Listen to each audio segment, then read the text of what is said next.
And I'll tell you guys since we're all friends. Every character I write has a piece of me in them. Hi, I'm Lee Bardugo. You're listening to the GrishaCast.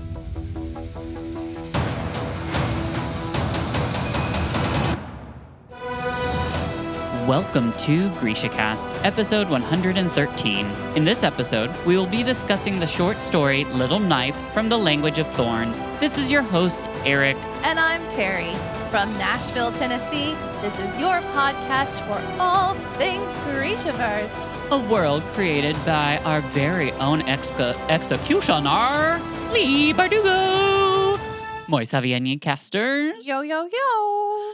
So we got some listener cities. We do. First, we have Cloney, Ireland. Wow. Hey, peeps. Hello. And next, we are going to Draguignan, France. Yay! Yay! Thank you. And I did exactly what you just said would happen. Yes. Which is... Where you have this moment of like, oops. Yep. I looked at the word and I was like, oh, nope. You practice and you practice and you practice, and then it comes the time to say it, and your brain goes, ah. Yes. I am sorry. But you did a good job. Yes. Draguignan, France. If I said that horribly, I apologize. I really tried, though. It's the thought that counts. It is. I hope our fans are that kind. So, yeah, so first off, executioner, I really couldn't get that out. But for those of you, I'm sure you guys are big fans if you're listening to this, but Lee Bardugo's last name means executioner. Dun, dun, dun. I know. I think it's neat. I forgot until just recently. So I wanted to throw that in there. But yes, so we are back. And I think last week we were speaking about going to a little something, something. Yes, we were talking about going to a concert together. We were. And we went. We did. And it was fantastic. It was so fun. It was amazing. So I started listening to the band when Terry introduced me to them, which was probably maybe like 2 weeks ago. 2 weeks, not that long ago. But I really enjoyed the music. But I will tell you this, seeing them in concert made me absolutely fall in love with them so much more because it was an amazing show. The songs, the lyrics, the whole vibe of everything that they put out is just amazing. And it was just really a great show. And now it's one of my new favorite bands. It's the only music I've been listening to. I do need to move on to their first album. However, I can't get over this one that their latest. Yeah. And it was so good. It's such a great show. It's a lot of it's the connection that they have or that you have standing there. Yeah. It makes it special. They know how to treat their fans. Yeah, they do. And I was very awkward because I think I told them, like, because Terry, of course, was able to squeeze me in so I could meet them. And I was just that flabbering lunatic that was like, hi, I started listening to your music like a week ago. And you're like, so good. And, okay, bye. Yep, that's how I felt. But it's okay because they'll remember me because they really love Terry. So they'll just remember me as the really cool girl's crazy best friend. So that's okay with me. I'm glad that Eric got to witness because when I tell people, the story of like what happens at the concerts and stuff, like, everybody's like, okay, yeah, cool. Because I think most people are like, oh my God, he's singing to me. It's kind of a, everybody says that, but for real. I will tell you, and I will, yes, for a fact. So I actually was standing behind Terry during the concert, and literally the lead singer was singing to her the majority of the show. Standing behind her made it seem like he was singing to me until I realized he was singing to her, but it felt just as great. So, but yes, she is absolutely right. He was singing to her. It's so fun. And they don't even like go as hard. Like they were opening for another band, so they didn't even go as hard as they do in their like headlining shows. Like 2 days later, I booked it to Little Rock, which is a 5-hour drive. Was the first person in line, and I'm sitting there, and Jack comes out with. He's getting something out of the van because I was standing right in front of the van. That's just where they parked. I wasn't trying. Who's Jack? Jack is, well, there's 2 Jacks, but Jack's the lead singer. Okay. J.U. The van was just there. I wasn't like stalking it. Just where I was in line, the van happened to be there. He comes out. He's getting stuff in the van. He talks to me for a minute, and I think everyone in line about had a heart attack. But he said, "Are you okay?" And I was like, "What do you mean? Am I okay?" "Yeah, I'm fine." He's like, "All right, I'm just checking. It's hot out here." And I was like, "Why, are you going to bring me a snack?" And he said, "Yes, I'll bring you some cake."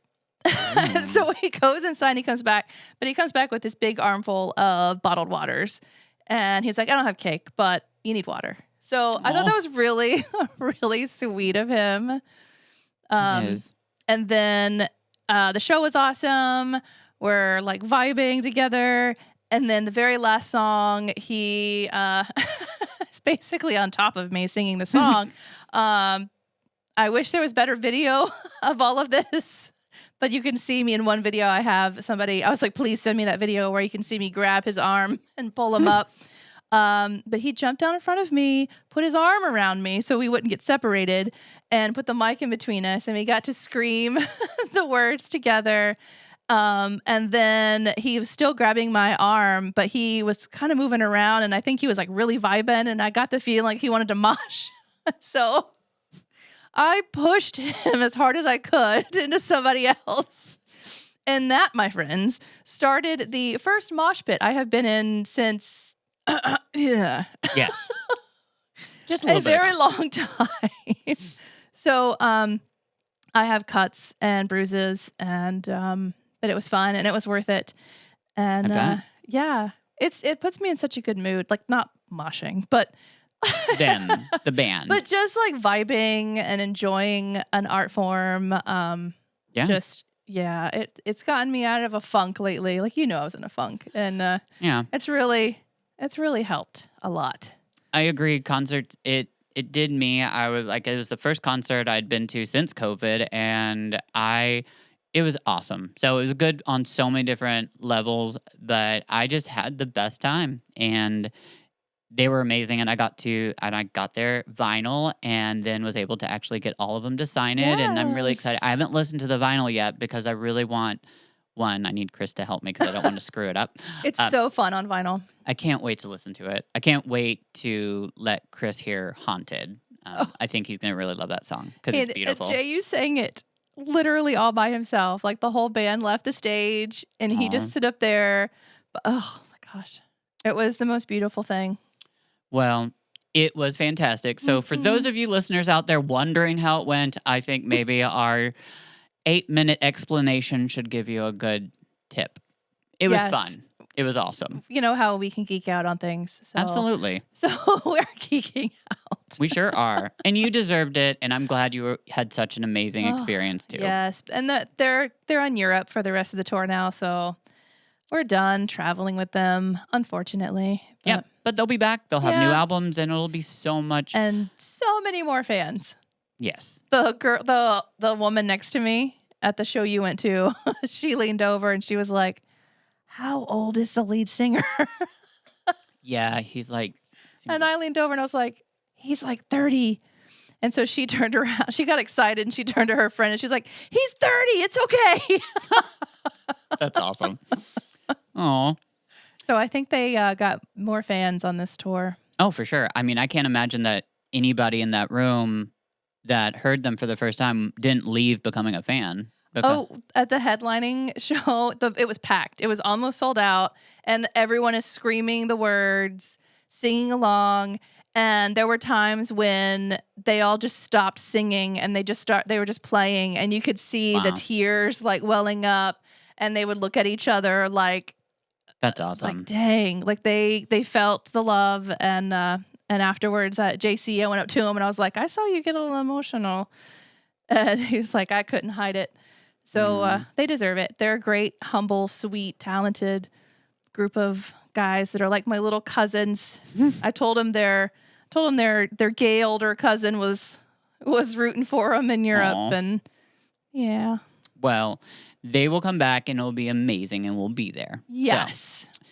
So And you said we both said something about a show yeah. that we need to talk about. So, yeah, there's a lot of shows that came out this past week. I mean, new ones, like, I mean, seasons. Ozark, for instance. Any of those people out there that love that show, they just put out the last episodes, which ended the series, and it was so good. I know you don't watch that, Terry. Mm-mm.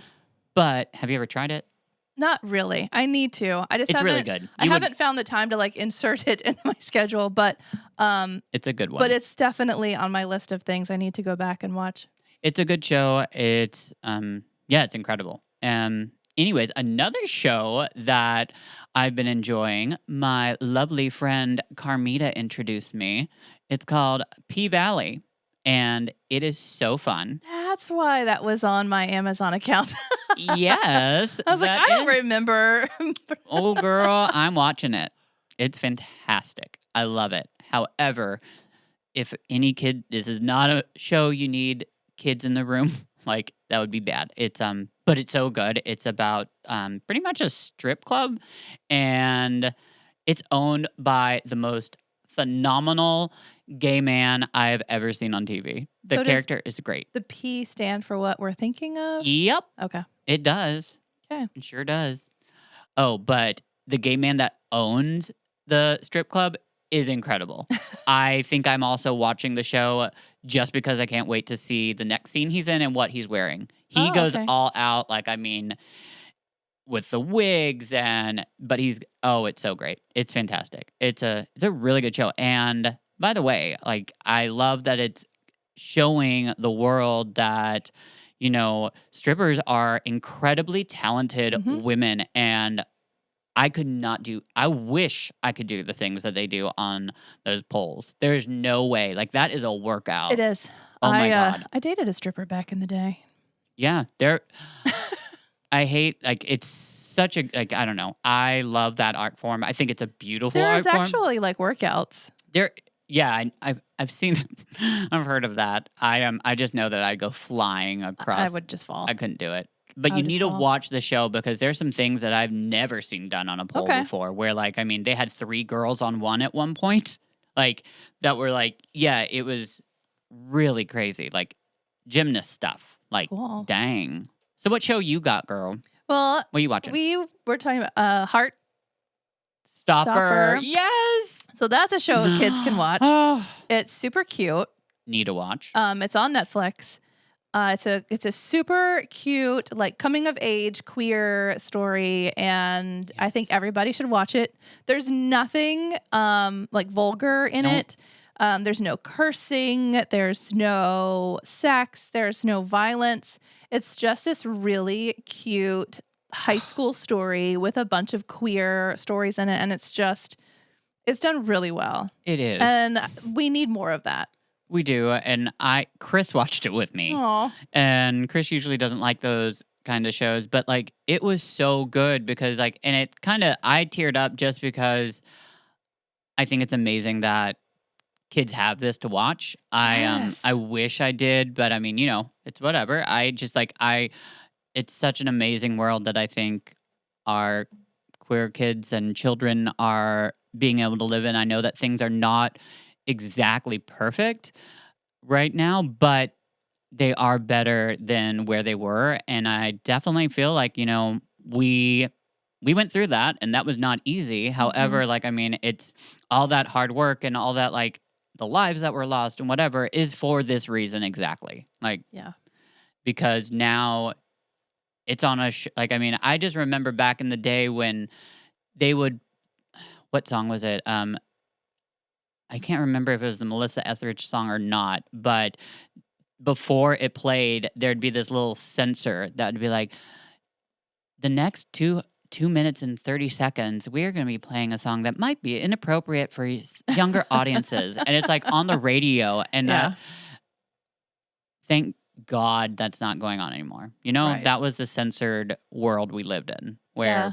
being gay was censored. It's like people would there'd be people that accepted you. Oh, but if you talked about it or you talked about kissing your boyfriend, that was too much. Mhm. No. We're accepting of you. Just don't talk about it Yeah. or be it. Just don't be open about it. No, we love you, of course. Oh my God, things are so bad. Or yeah. you just have to be the very scary lesbian and then no one will say anything to you. Well, there's that option too. Exactly. But speaking of queer TV, Gentleman Jack on HBO. I was just flipping through HBO because I was like, I haven't been on this in a little while.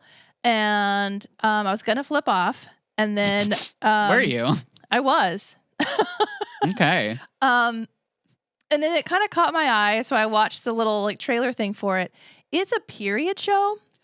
I know what you're talking about now. Yes. But the main character is a masculine presenting lesbian oh, she's in so like hot. the 1800s. It's so And good. oh my gosh, if that would be me in It the would be. 1800s. Oh my goodness. Is there still only one season? So good. Yes, but season 2 is coming. Oh, good. It is so good. I am enjoying it so much. So you haven't finished it yet? No, not yet. Okay. That is a good one. I forgot about that. I was trying to think about what you're talking about, and I was like, wait a minute, I've heard of that. And yeah, that is an amazing show. It came out a while ago. I can't remember. And I just, for some reason, it was not on my radar at all. Yeah. It was, I think, just because it wasn't talked. I don't know. I can't remember why it was. I thought it was a great show, but I don't think it got talked about a lot, to be honest. Probably because it's gay. Yeah, probably. But that's a great show, But too. I was like, I have never once related to a period character more than this. It's oh, that's such a good show. I'm glad to know that season 2 is coming. Yes. That's exciting. It is exciting. So just letting you know, Terry surprised me with a new tea, and this is some good stuff, girl. It's good. It's matcha grapefruit. That's what I was going to ask. I was like, what is that flavor that I taste? Matcha grapefruit. Okay. Isn't that interesting? Yeah, I do like it. So yeah, it's refreshing. It's a good summer oh, yeah. tea. It Yeah. sure is. So we should probably get moving into our story. No more geeking out. Yeah. But, by the way, maybe next time we'll have a little guest on, Sam. He's the turtle. Oh, Sam the turtle. I really wanted to bring him on this show, but I'm scared the little thing that I got, he'd crawl out of probably, and I'd be chasing a turtle. And I'm just going to say, turtles are a lot faster than you give them credit for. Yes. Yeah. So I got a new tattoo since. You have. Yeah. Can't really see it very well, but. No. But it's a really cool. It's just a little band tribute tattoo. It is. And it's amazing. Really cute. Yay. So, our story. Yes. What did you think? So, Little Knife is, I think it's a great story. It's not as long as the other ones. What did you think? I just want to ask you. What did you think? Did you like it? You can be honest. I didn't enjoy it as much as previous ones. I think it was it was entertaining. Okay. Yeah. But the 3 trials and all that kind of stuff is a little played out at this point. So it felt slightly redundant.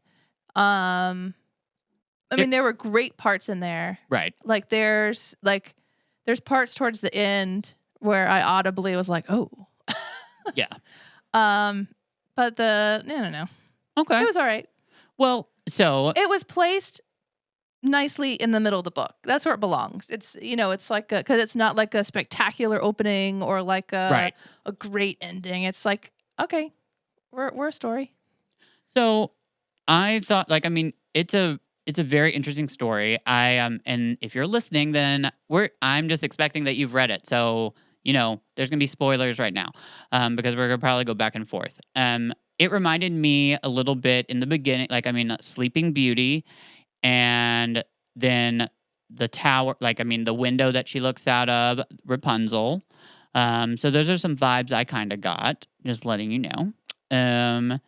But let's just kind of get into it. So the story has like, I mean, like, so let's look at the characters first. So who are our characters? We've got Yeva, who is pretty much our main character. Well, not our main character, but, and then the Duke, which is her father. Mhm. And then we have a Grisha, Semyon. And then we've got Baba Anezka. Mhm. And then we have a body of water, the river, also Yes. known as Little Knife. This is one of the first supplemental stories where like the Grisha was introduced. Absolutely. Yeah. It wasn't like implied or you had to guess or whatever. Like it was really like this person is a Grisha. Yeah. And it even said specifically in there, like, and this was before the time Yes. of the Second Army. So people did not like them. And it's, and not only him, but also like Baba Neka. Like, I mean, she, Anezka. Yeah, you're right. Anezka. She's called a witch, but she's also, they say is she a fabricator? I can't remember. I would. Yes. There's something, yeah, she's one of those. But you're right. They actually absolutely introduced them as their Grisha, the type that they are. So, anyways, Little Knife is it's a body of water, but it's a river. There is a real river called Little Knife. Is it really? Yeah. Where? I saw it when I was looking stuff up. And Interesting. Minnesota. Oh, of course, Minnesota. In Duluth.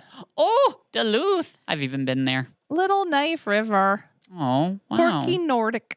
Well, I love Minnesota, and I absolutely love Duluth. My friend had a wedding there, and I went, and it was fantastic. There you go. There you go. You could have gone and visited the Little Knife River. Oh, if only it would have turned into this amazingly cool water spirit as our story did. Okay. Yes. So our hero or protagonist, that's kind of hard to think about at first. Because who is our hero? Like, I mean, like our hero, I think of it, if you really, it's got to be Little Knife, right? Yeah. I mean. Right. Yeah. You don't know that until the end. The end. As Lee usually does. Everything comes together at the end. Always. So, and throughout the story, you actually are, I feel like it's kind of following the Grisha, the Semyon. Yes. Because once all of a sudden he gets introduced, it's kind of like through his eyes. And he's just trying so hard. He wants to okay, so the beauty of Yeva, I think, is crazy. What they open the story by talking about how this girl is just so beautiful, but that everyone just loses their minds. Okay, like more than just losing their, like they go crazy over, like it's insane. Yeah. Like people break out in fights over seeing her. So then her father's like, okay, well you just can't be in public, so we're just gonna lock you in a tower. Well, not a tower, but the castle. Which is like most fathers. Yeah, it's so true. To their daughters. And they've got the weirdest tradition that like she goes and like at 12 o'clock every single day, she goes to her window and looks out and looks at all her suitors. And like, it's just on Suitor Square. On Suitor Square. Yeah, I know. Yeah, that's the whole thing, is that like it's time for her to find a husband. Yes. And she is. And that's one of the reasons why everybody's going crazy. And so somebody's like, dude, you need to find that girl a husband so all this can stop. Yeah, it's like the king or somebody that's over, like, I mean, higher than the duke. So yeah. And Yeva, whatever. Yeah. She, the duke comes up with the most ridiculous, like, I mean, it's all about him though. Like, so at first, what can I get out of this? Exactly. When I first read the story and listened to it, I was like, where did he come up with these different, like, challenges? Yeah, because the first challenge is to use your axe and cut down the forest, which is because he wants more land to be able to plant his wheat. Yeah. Exactly. And then the second one is, which one? The mirror. The mirror, yeah, which is where Baba Anezka comes in. So, and that was really interesting. Like, weird. Like, he didn't even give any background. He's like, you need to go find this. Baba Nezka lives up in the Petrozoy, and she makes these mirrors. You need to get one for us. Yeah. Like, there's no back. I just Like, want why more. do you want the mirror? Yeah, what is so great about their mirror? Like, I mean, is it because there are no mirrors? That's what confused me. So the first one and the third one are very obvious as to like why Right. he wants it, but the second one, I'm like, why? Why is it just because it's an impossible task? I don't know. Well, see, but that's exactly, you're right. Like, and that's the thing that's confusing. If it's an impossible task, then you need to tell us why it's impossible, because it didn't sound Yeah. impossible. Like, he went, is it because maybe the Petrozoy, like, I mean, that's the hard part, Maybe. is climbing, like, I mean, getting through there? Because I'm assuming so. And then it doesn't sound like Baba Aneshka is had a problem. Well, it doesn't sound like they were like the most friendly or would be the most giving people. So maybe it's a combination of getting up there and then Yeah. dealing with Baba Aneshka. I don't know. Yeah, but I mean, I guess I just understand exactly what you're talking about, because the whole time I was like, what, Baba Nezka is going to be like mean, or, you know, she's going to be that typical witch that's hidden in the mountains and she's not going to open the door. Of course not. Like, I mean, and she's going to like, but she was just like, hey, what's up? And they were like, hey, we're here for a mirror. I wonder if it'd be different though if they didn't lead with the river. Like if you just knocked on Baba Aneshka's door and were like, "Hey, give me a mirror." She'd probably be like, "Go away." Yeah, Or give me lots of money. probably. But yeah, I was like, "Why? What is it with this mirror?" And she's just like, "Yeah, I'm going to have a mirror to look at myself with." I'm like, Yeah. "All right." So, and that's also a part of the, when you get to that part of the story, that's also where we get some little hints. One, that's when he names the river Little Knife. And that's also because it looks like little metal pieces on the sunshine. I feel like, yes, but also I think maybe because of the trip through the Petrozoy, like, since he was in the river and she was like kind of like cutting through really quickly as a knife. Maybe that was my thought. But that's what he said in the story. Yeah, is that I'm gonna call you Little Knife because it looks like metal, whatever, in the sunlight. I'm like, oh, so you can't even remember. All right. Yeah.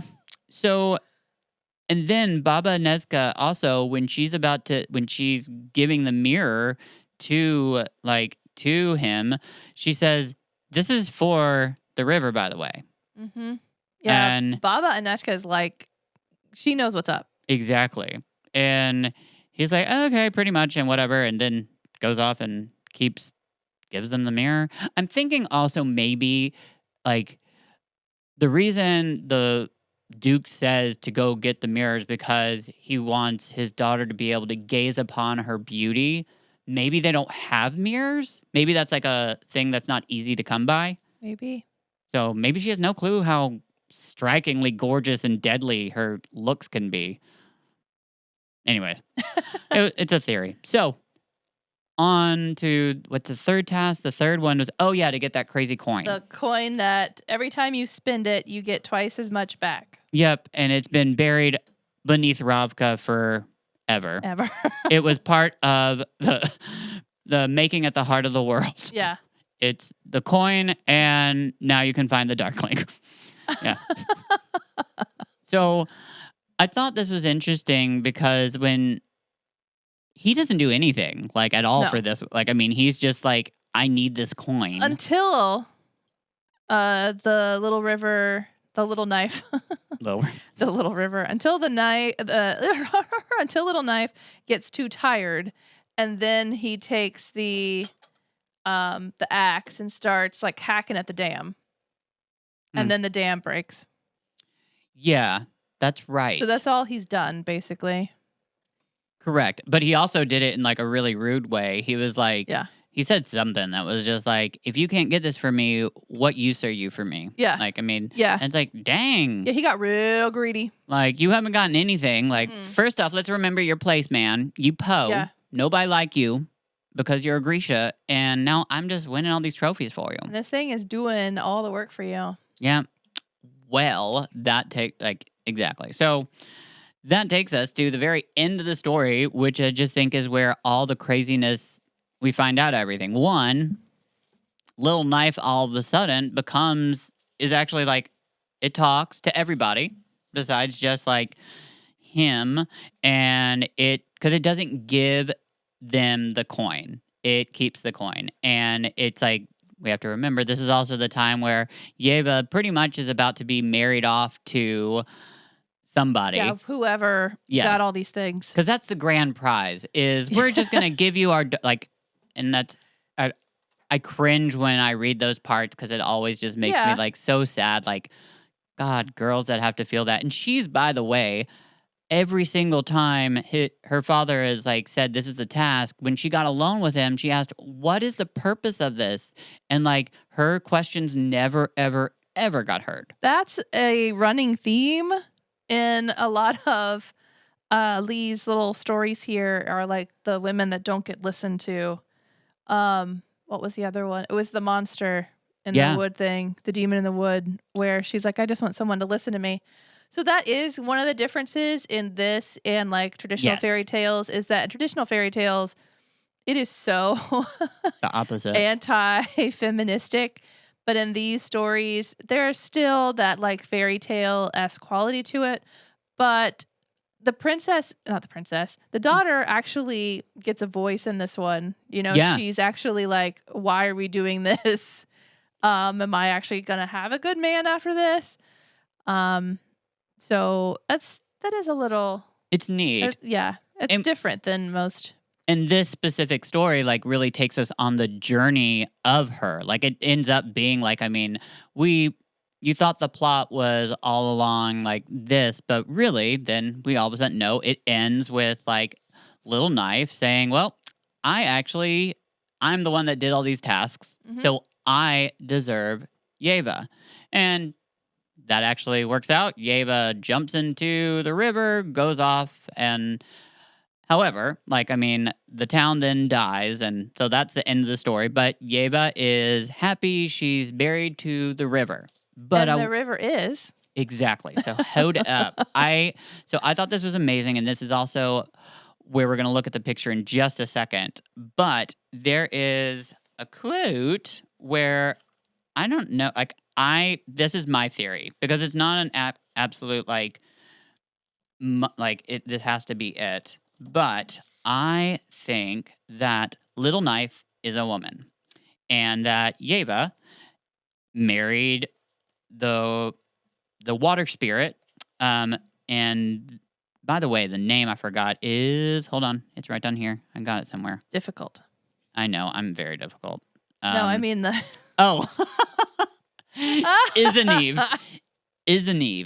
is the name of the river, or the spirit. Okay, hold up. Where are we? Stop, the river do not stop. Okay, hold on. I know. I should have probably like marked this. But of course I didn't. And the river was basically set free when the dam was destroyed. Yes, exactly. So there's a lot of interesting information in like when the river actually speaks up. It's like all of a sudden like information. Yeah, because okay. So Yeva was tired. What happened here? Show them Little Knife. Okay, so the river did not stop. Okay, so your tongue is not fit for. Okay, so here's the quote.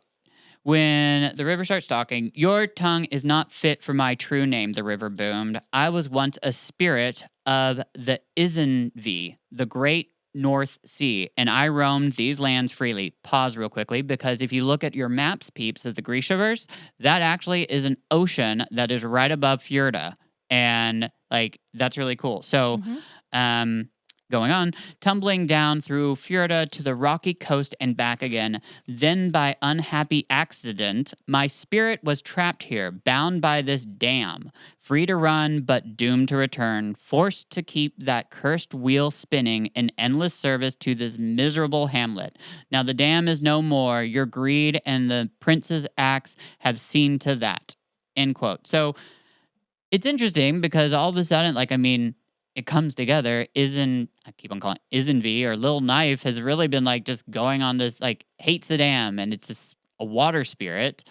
Okay, so we're finally gonna get to the part where everybody wants to know, like, I mean, when they see this wave or the water, who is like, what do they see? And they all see different things, which is very interesting, because everybody just has different ideas. And now I'm trying to figure out where it is. Of course, you know. It's right above where you just read. Is it really Yeah. right above? Uh-huh. Oh, But the river did not stop. maybe you should read it since you're there. It twisted and turned, forming a mighty column that churned with reeds and broken rocks, rising high above the forest floor as the onlookers cowered in fear. What did they see in its waters? Some would later say a demon, others the pale and bloated bodies of 100 drowned men, but most said they saw a woman with arms like breaking waves, with hair like storm cloud lightning, and breasts of white foam. Boom. Okay.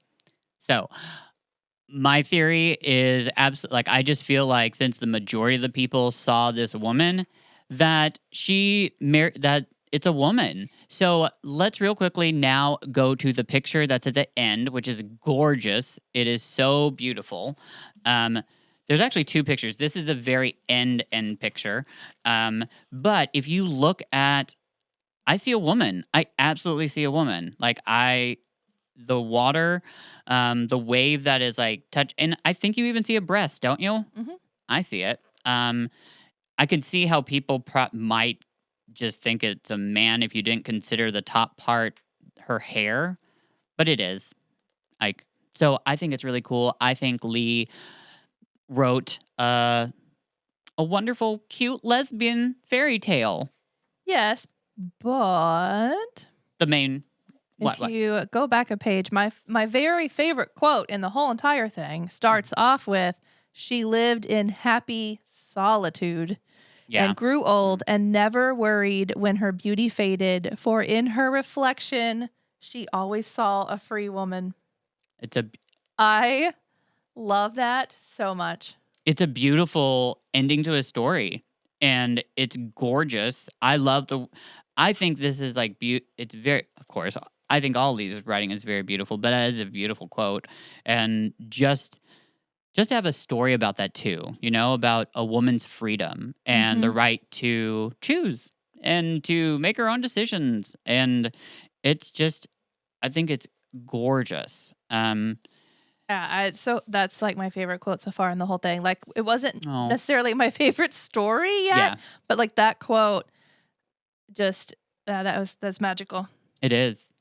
It's gorgeous. And so as we've, like, all the other stories, when we've read the actual story in the book itself, the story, like, especially the last story, the story really went along with the illustrations.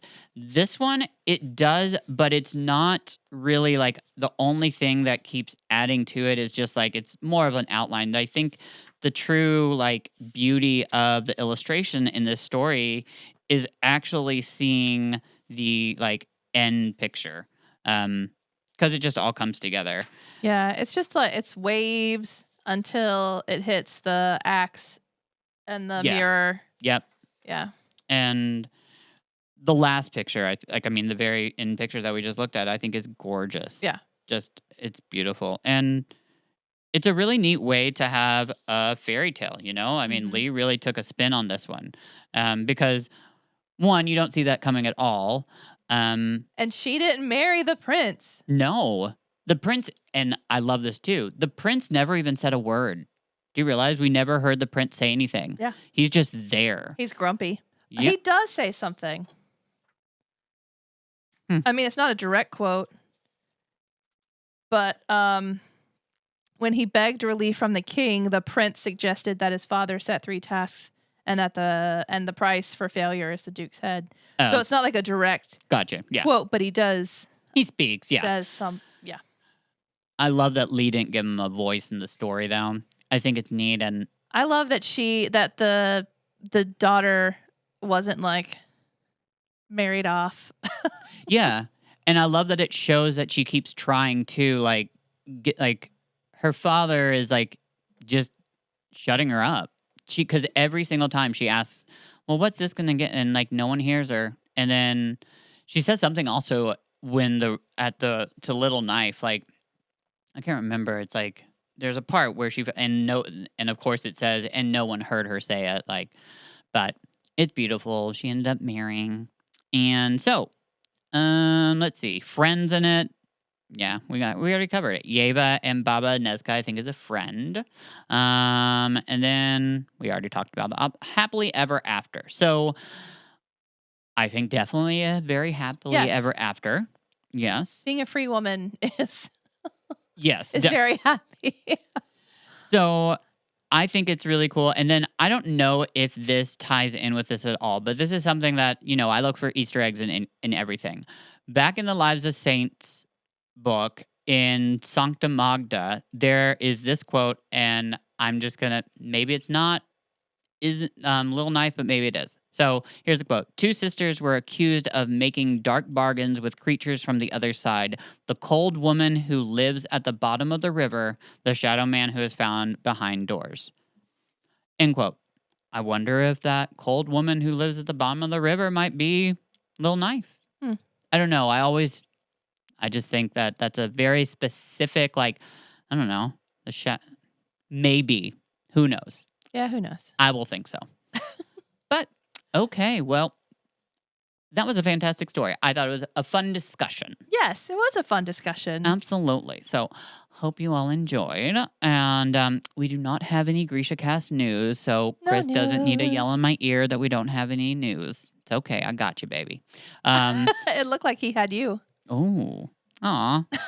He's so sweet. So, you do. So, next week, and guys, I can't believe how quickly we are going through this. This is like incredible. The Soldier Prince. Yeah. We are reading The Soldier Prince, which I do not remember that story at all. So, I know I've read it, but like I don't remember it. So, it's going to be like the first time again. And then the finale, when water sang fire. The big one. It is. It's a very long story, but it is beautiful. You will definitely need to start reading that like a little bit ahead of time. Like, just a heads up. That's a long one. It's a good one, but it's beautiful. As you know, because you've said whenever that's all you see. Yeah. It's a really cool The one. big one everyone talks about. Okay. Well, Won't want to miss it. No, you will not. So next week we'll be discussing the Soldier Prince. No, that's that's what I called it. Anyways, it's been fantastic. We will see you all next week. Love you all. Long live the Grishaverse. Like, we're at the end of the hour, so my voice is a little husky. It was. No mourners. No funerals.